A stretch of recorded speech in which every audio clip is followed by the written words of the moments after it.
Hi hello வணக்கம் and welcome back to our channel. So இன்றைக்கி வந்து விஜய் சேதுபதி அவர்கள் பிக் பாஸ் 8 வந்து ஹோஸ்ட் பண்ணுறதா வந்து அறிவிப்பு வந்திருக்குது 2 நாளைக்கு முன்னாடி விஜய் டிவியில்.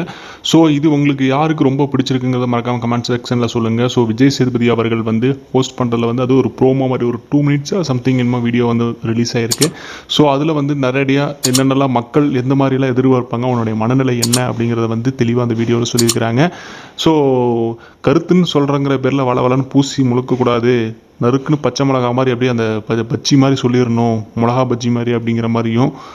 இன்னொருத்தர் என்னடா இதில் விஜய் சேதுபதியில் வந்து இந்த ப்ரோமோவில் நிறைய விஷயங்கள் சொல்லியிருந்தாங்க. மக்கள் மத்தியில் என்ன மாதிரி எதிர்பார்ப்பாங்க அப்படிங்கிற மத்தியில் வந்து எனக்கு ரொம்ப பிடிச்சது என்னென்னா வந்து, தம்பி நீங்கள் காய்கறி பார்த்து வாங்கலாம், ஆனால் வந்து மக்களுடைய மனநிலையை அவ்வளோ சீக்கிரம் புரிஞ்சிக்க முடியாது, இதெல்லாம் ரொம்ப கஷ்டம். ஸோ நீங்கள் அதையும் பார்த்துக்கணும் அப்படிங்கிற மாதிரியும், தம்பி இந்த குரூப்பிசம் பண்ணுறவங்க மற்றபடிக்கு ரொம்ப அந்த அடமெண்ட்டாக ரொம்ப பண்ணுறவங்களெல்லாம் வந்து நீங்கள் கண்டிப்பாக அடக்கணும் அப்படிங்கிற மாதிரி ஒரு வாக்கிங் போகிற ஒரு அங்கிள் சொன்ன மாதிரியோ, அது மட்டும் இல்லாமல் தம்பி கார் வளம் மட்டும் போதாது ஊர்வலமும் போகணும் அப்படிங்கிற மாதிரி, பிக் பாஸில் வந்து நீங்கள் ஒரு கலக்கணும் அப்படிங்கிற மாதிரி ஒவ்வொருத்தரும் ஒவ்வொரு விதத்தில் அட்வைஸ் பண்ணுறது வந்து இது எப்படின்னா, மக்களுடைய மனநிலை என்ன, அவங்களுக்கு என்ன வேணும் அப்படிங்கிறதுல வந்து அந்த ஷோவை நடத்துகிறவங்க ரொம்ப ஒரு உறுதிப்பாடோடு இருக்கிறாங்க. அதனால தான் வந்து விஜய் சேதுபதி அவர்களை வந்து நியமிச்சிருக்கிறாங்க.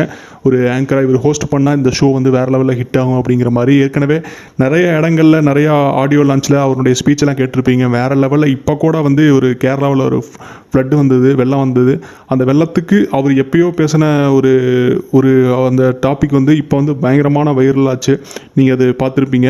ஸோ அதனால் வந்து அதை பார்த்தே வந்து சிம்புவா, நயன்தாராவா, விஜய் சேதுபதியா அப்படிங்கிற மாதிரி 3 பேர்த்துக்கு மத்தியில் வந்து விஜய் சேதுபதி அவர்கள் வந்து தன்னால் நிரூபிக்க முடியும், தனக்கு ஆளுமை இருக்குதுங்கிறத மூலமாகவே அவர் செலக்ட் பண்ணியிருக்கிறாங்க இந்த குழுமம், பிக் பாஸ் நடத்துகிற குழுமம். ஸோ உங்களுக்கு இது யார் பிடிச்சிருக்கு? ஒரு வேளை சிம்பு சார் இருந்திருந்தால் நல்லா இருந்திருக்குமா, இல்லை நயன்தாரா மேடம் இருந்திருந்தால் நல்லா இருந்திருக்குமா, இவங்க இல்லாமல் இவங்க வேறு ஒருத்தர் நடத்தியிருந்தால் பிக் பாஸ் நல்லா இருந்திருக்குமா அப்படிங்கிறத மறக்காமல் கமெண்ட்ஸில் சொல்லுங்கள்.